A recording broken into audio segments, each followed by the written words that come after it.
हम आपको बताएंगे कि अगर आपका 13वीं किस्त प्रधानमंत्री किसान सम्मान निधि योजना का नहीं आया है तो कैसे आएगा। इसके लिए आपको पूरा वीडियो देखना होगा।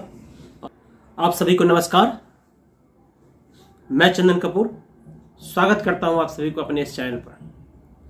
आज मैं ये वीडियो में आपको बताने वाला हूं कि प्रधानमंत्री सम्मान निधि योजना का जो 13वीं किस्त 27 फरवरी को आया है, उसमें बहुत सारे किसान भाइयों का नहीं भी आया है।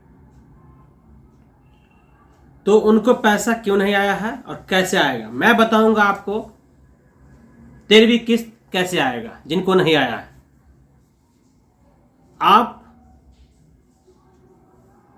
हमारे इस चैनल के साथ बने रहिए, वीडियो को पूरा देखिएगा। हम आपको बताएंगे कि अगर आपका 13वीं किस्त प्रधानमंत्री किसान सम्मान निधि योजना का नहीं आया है तो कैसे आएगा। इसके लिए आपको पूरा वीडियो देखना होगा और बारीकी से समझना होगा। तो बिना देर किए हम आपको बताना चाह रहे हैं कि आप 13वीं किस्त का इंतजार कर रहे थे और बहुत लंबा इंतजार रहा सभी किसान भाइयों का। जितने भी 13वीं किस्त के लाभुक हैं उनका लंबा इंतजार रहा और अंततः इंतजार खत्म हुआ और 13वीं किस्त 27 फरवरी को 3 बजे माननीय प्रधानमंत्री के द्वारा क्रेडिट किया गया सभी लाभुकों के खाते में। सभी को पैसा मिल गया। बहुत सारे ऐसे किसान भाई थे जिनका 12वीं किस्त भी नहीं आया और बहुत सारे ऐसे हैं जिनका 13वीं किस्त भी नहीं आया और बहुत ऐसे हैं जिनका 12वीं और 13वीं दोनों नहीं आया। क्योंकि लगातार मेरे पास ऐसे जानकारी आ रही है, लोग मुझसे बार बार पूछ रहे हैं। क्योंकि मैं 27 तारीख को जब ये पैसा आया तो मैं वीडियो उसके बाद नहीं बना पाया, क्योंकि मैं कहीं और व्यस्त था तो मैं वीडियो नहीं बना पाया। तो आज मेरी व्यस्तता खत्म हुई तो मैं सोचा कि आप इस पर जो लगातार सवाल आ रहे हैं तो मैं इस पर एक वीडियो बना दूं, ताकि आप लोगों का जो कन्फ्यूज़न है वो दूर हो जाए और कैसे इसको लाना, कैसे इसको प्राप्त करना होगा, आपको क्या करना होगा, ये सारा हम डिटेल इस वीडियो में आपको मैं बता दूं। तो सबसे पहले आपको करना कुछ नहीं है, अपना स्टेटस चेक कीजिए। आप पीएम किसान के साइट पे जाइए, पीएम किसान लिख के अगर गूगल पे सर्च कीजिएगा तो pmkisan.gov.in खुलेगा। उस को क्लिक करके जब आप बेनिफिशियरी स्टेटस पे जाइएगा, वहाँ अपना मोबाइल नंबर, आधार नंबर या फिर ये दोनों से नो योर रजिस्ट्रेशन निकाल के, यानी रजिस्ट्रेशन निकाल के, वहाँ ऊपर में लिखा हुआ है नो योर रजिस्ट्रेशन, उससे आप रजिस्ट्रेशन निकाल के आप अपना बेनिफिशियरी स्टेटस देख सकते हैं। ये आप देख सकते हैं कि आपके का जो स्टेटस है वो क्या है। अगर मोटा मोटी 3 से 4 चीज़ देखना है आपको, जो मैं कई सारे वीडियो में भी बताया हूँ और मैं यहाँ भी आपको बता रहा हूँ कि आपको 3 से 4 चीज़ आपको देखना है। देखना क्या क्या है आपको, जैसे ही बेनिफिशियरी स्टेटस खोलिएगा तो आपको दिखेगा एलिजिबिलिटी। उसमें एक कॉलम है एलिजिबिलिटी अगर यस है तो आप भरिए EKYC डन होना चाहिए। Eligibility yes, EKYC done. उसके बाद आप आ जाइए लैंड सीडिंग, वो भी होना चाहिए यस। ये तीनों यस हो, डन हो, उसके बाद भी आपका पैसा आपके खाते में नहीं आया है तो इसका मतलब सीधा सीधा है कि आपका खाता NPCI से लिंक नहीं है। सीधा मतलब यही है कि आपका खाता NPCI से लिंक नहीं है।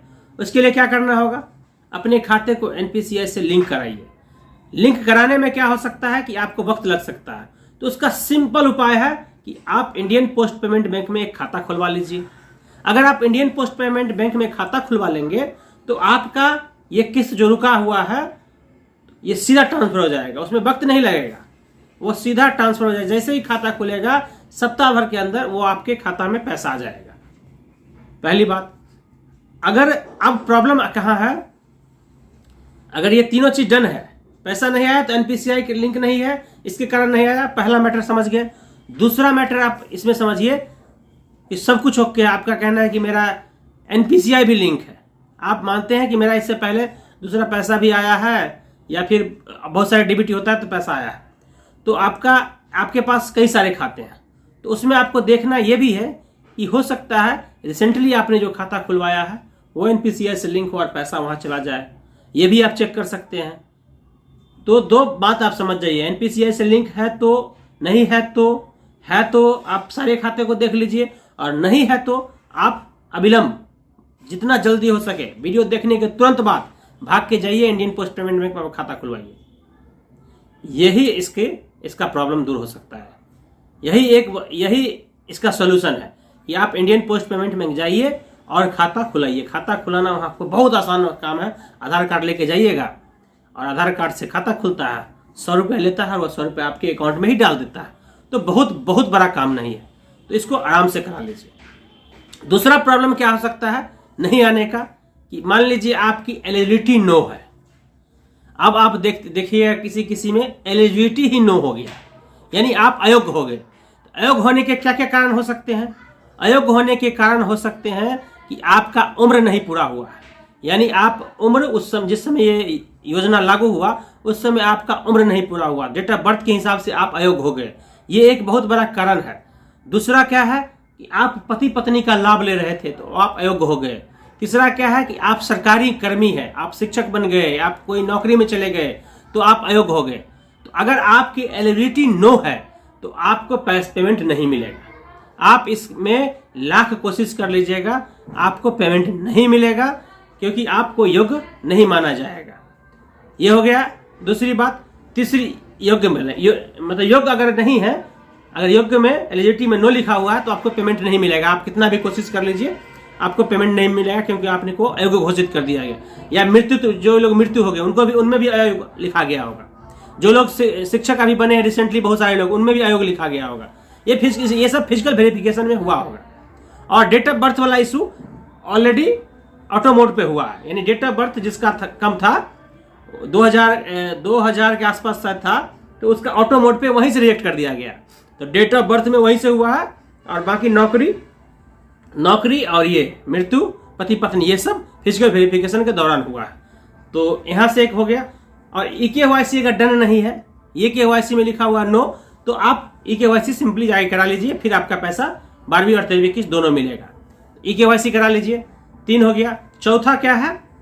Land seeding.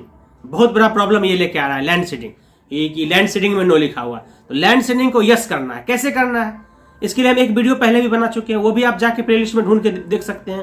प्लेलिस्ट में जाइएगा, इंडियन गवर्नमेंट स्कीम का प्लेलिस्ट है, उसमें जाके आप देख सकते हैं कि लैंड सीडिंग को यस कैसे करें। लेकिन फिर भी चलिए मैं आपको बता दूं कि लैंड सीडिंग को यस कैसे करें। लैंड सीडिंग को यस करने का सिंपल सी उपाय है कि आपने जो खाता खेसरा, जो जमाबंदी नंबर खाता खेसरा आपने अपने आवेदन में डाला है, कौन से आवेदन में? PM किसान सम्मान निधि योजना का जब आप आवेदन कर रहे थे उस समय जो डाला है वो खाता खेसरा क्या रजिस्टर 2 में चढ़ा हुआ है? क्या आपके अंचल में रजिस्टर 2 में चढ़ा हुआ है? अगर है तो आपका लैंड सीडिंग यस होगा। अगर नो है इसका मतलब वहां नहीं चढ़ा हुआ, यानी आपके पिताजी के नाम से, दादाजी के नाम से हो सकता है न चढ़ा हुआ हो, जमीन हो लेकिन चढ़ा हुआ न, तो उसके लिए आपको कुछ नहीं करना है। एक आवेदन लिखिए अंचलाधिकारी के नाम से, CO साहब के नाम से एक आवेदन लिखिए।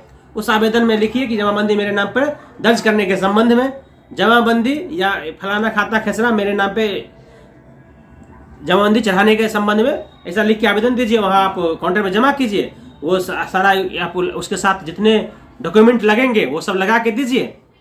सप्ताह 2 सप्ताह में वो काम हो जाएगा। और नहीं वो काम में जो प्रक्रिया होगी आपको ऑफिस में जब जाइएगा तो आपको वहाँ सब कुछ डिटेल बता दिया जाएगा कि ये चीज़ आपकी इसमें जरूरत है, ये दीजिए, हो जाएगा। और जैसे ही रजिस्टर 2 में चढ़ेगा तो ऑनलाइन हो जाएगा। जब ये ऑनलाइन हो जाएगा तो आपका लैंड सीडिंग यस हो जाएगा ऑटोमेटिक। उसमें किसी को कुछ नहीं करना है, ना किसी कर्मी से मिलना है, ना किसी कर्मचारी से मिलना है, ना किसी कृषि विभाग के किसी अधिकारी से मिलना है। ये ऑटो मोड पे लैंड सीडिंग हुआ है। Land seeding yes no auto mode पे हो रहा है। ये मेंटेन वहीं से किया गया है भारत सरकार की ओर से, लैंड सीडिंग का मामला। और एलिजिबिलिटी में डेट ऑफ बर्थ ये भी ऑटो मोड से हुआ है, इसमें भी कोई कुछ नहीं कर सकता है। हाँ, मृत्यु है तो उसका, और नौकरी का ये, तो 4 चीज, मोटा मोटी 4 चीज के कारण आपका पैसा रुका होगा। NPCI, eligibility yes no, EKYC अगर नो, या फिर लैंड सीडिंग नो। ये 4 चीज का मामला है। चारों चीज देख लीजिए, पूरा अवलोकन कर लीजिए अपने स्टेटस को निकाल के कि क्या दिक्कत है। उसके बाद अगर मोटा मोटी आपको दिक्कत फिर भी सब कुछ डन लगे और लगे कि नहीं मतलब मेरा सब कुछ डन है, फिर पैसा नहीं आया, तो आप मुझे कमेंट बॉक्स में लिखिए कि आपका ये कोई प्रॉब्लम नहीं था और मुझे पैसा नहीं आया, फिर मैं उस केस को मैं स्टडी करूंगा, फिर आपको बताऊंगा डिटेल। और जो भी ऐसे किसान भाई जिनका जो लाभुक है उनका किसी कारण से पैसा नहीं आया, वो अपना स्टेटस मुझे शेयर कीजिए या फिर कमेंट बॉक्स में लिखिए, मेरा अपना नंबर डालिए, मैं उनसे व्हाट्सएप करूंगा, व्हाट्सएप से मैं उनसे लूंगा स्टेटस कि क्या वजह है, फिर मैं डिटेल बताने का पूरा प्रयास करूंगा।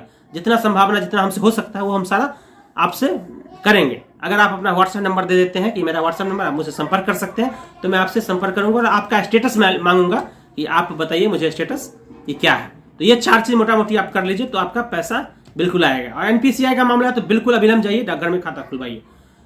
फिलहाल वीडियो में इतना ही। वीडियो कैसा लगा कमेंट करके बताइएगा। किसी तरह का कोई सवाल हो तो कमेंट बॉक्स में लिख दीजिएगा। और अभी तक हमारे आप चैनल को सब्सक्राइब नहीं किए हैं तो प्लीज सब्सक्राइब कर लीजिए, बेल आइकन का बटन दबा दीजिए, साथ में ऑल पे भी क्लिक कर दीजिए। और हमारे इस फैमिली का हिस्सा तो प्लीज ज्यादा से ज्यादा लाइक कीजिए, ज्यादा से शेयर कीजिए, ताकि ये वीडियो उन तमाम लोगों तक पहुंच जाए जिनको इस वीडियो की सख्त से सख्त आवश्यकता है। बहुत बहुत धन्यवाद। Thank you. जय हिंद, जय भारत।